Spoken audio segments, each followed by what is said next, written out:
कक्षा 9वीं के विद्यार्थी, इतने दिनों से आप जिसका इंतजार कर रहे थे, कक्षा 9वीं का वार्षिक पेपर हिंदी का मैं आप सभी को बताने वाली हूँ। इसके कोड नंबर की हम बात करें, कोड नंबर यानी कि आपका कैप्चा इस प्रकार का आएगा 912। तो सेम पेपर आपको ऐसा दिखने वाला है।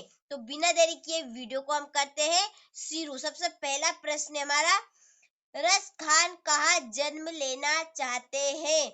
ब्रज भूमि में। कबीर के अनुसार ईश्वर कहाँ रहता है? हर प्राणी की श्वास में। रस का स्थायी भाव है उत्साह। लेखिका मृदुला गर्ग की नानी के पति क्या थे? बैरिस्टर। तो यहाँ से आप स्क्रीन शॉट ले लीजिए और मेरे आप सभी से फुल गारंटी, आपको मैं पूरा पेपर बताऊंगी सॉल्यूशन के साथ में। पूरा एक एक प्रश्न को हम अच्छे से समझेंगे। जगदीश में कौन सी संधि है? तो व्यंजन संधि। इसके बाद है, रीढ़ की हड्डी एकांकी किस समस्या पर आधारित है?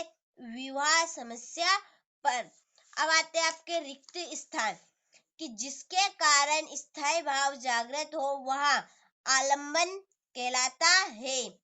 पीपर पात सरीस मंडोला में उपमा अलंकार है। हिंदी का प्रथम उपन्यास खालिस्तान को माना गया है। परीक्षा गुरु। उमा ने खालिस्तान की परीक्षा पास कर ली थी, बीए की। इसके बाद जूता खालिस्तान से हमेशा कीमती रहा है। टोपी, और इसमें आपका आएगा मेघ आए बड़े बन ठन के सवर के। तो ये आपके रिक्त स्थान हो गए, यहाँ से आप स्क्रीनशॉट ले लीजिए। अब हम देखते हैं जोड़ी की, चारू चंद्र की चंचल किरणें, इसकी जोड़ी लगेगी आपकी अनुप्रास अलंकार। काव्य की आत्मा, यह है रस। सालिम अली, इसकी जोड़ी लगेगी वर्ड वाचर। डांडे, डांडे की है तिब्बत। श्री कृष्ण पीताम्बर, और आदान का बनेगा आपका प्रदान। तो ये जोड़ी हो चुकी है, यहाँ से आप स्क्रीनशॉट ले लीजिए। देखिए फिर है सत्य और असत्य, कि मेघ बन ठन के आए हैं, सत्य बात है। सुमति अपने यजमानों में बहुत लोकप्रिय था, सत्य। काफी हाउस बंद हो गया था, सत्य बात।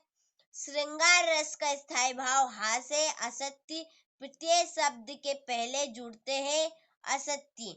लेखिका मृदुला गर्ग की माँ परंपरागत बहू के दायित्वों को निभा नहीं पाती थी, तो सत्य। तो यहाँ से आप स्क्रीनशॉट ले लीजिए। देखिए पूरा वीडियो आप देखिएगा, मैं आपको एक एक प्रश्न अच्छे से पढ़ के बता रही हूँ यहाँ पर, ताकि आपको अच्छे से समझ में आ जाए।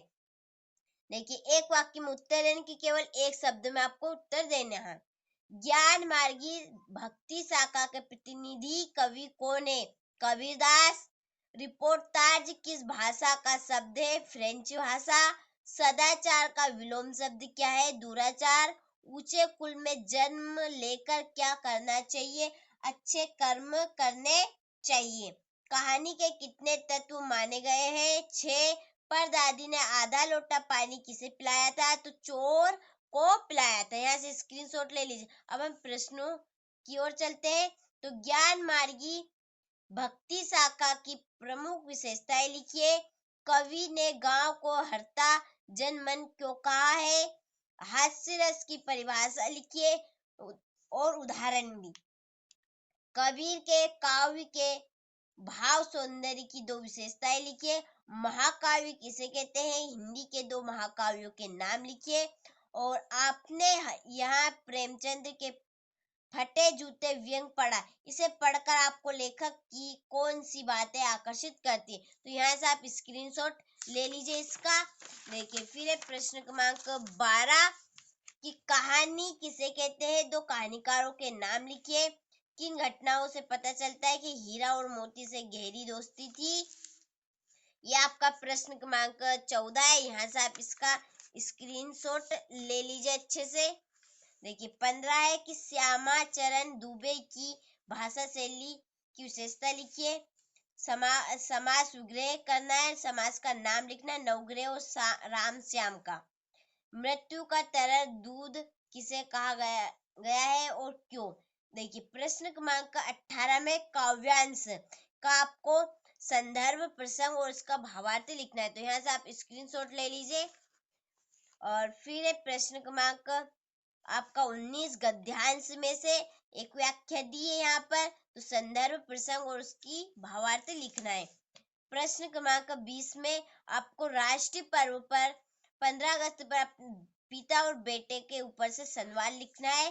प्रश्न क्रमांक 21 है हमारा कि गद्यांश से, इसे ध्यान से आपको पढ़ना है। आपको इसके 4 नंबर मिल जाएंगे, क्योंकि इसी में से प्रश्न छाट के लिखने हैं। तो यहाँ से आप स्क्रीन शॉट ले लीजिए इसका। देखिए, फिर ये इसी का अथवा है 21 का। प्रश्न क्रमांक 22 है, अध्ययन संबंधी समस्याओं का उल्लेख करते हुए अपने पिताजी को एक पत्र लिखिए। और इसके बाद है आपका प्रश्न क्रमांक 23 में एक निबंध लिखना है एक विषय पे से। तो एक जरूर फंसने वाला है। तो मैंने आपको कक्षा 9वीं का हिंदी का जो पेपर आने वाला है वार्षिक, जिसका सेट ए बता दिया है। ऐसे 4 सेट पेपर रहेंगे जिनसे मिलकर ही आपका वार्षिक पेपर बनेगा। तो इसे अच्छे से कंप्लीट करिएगा।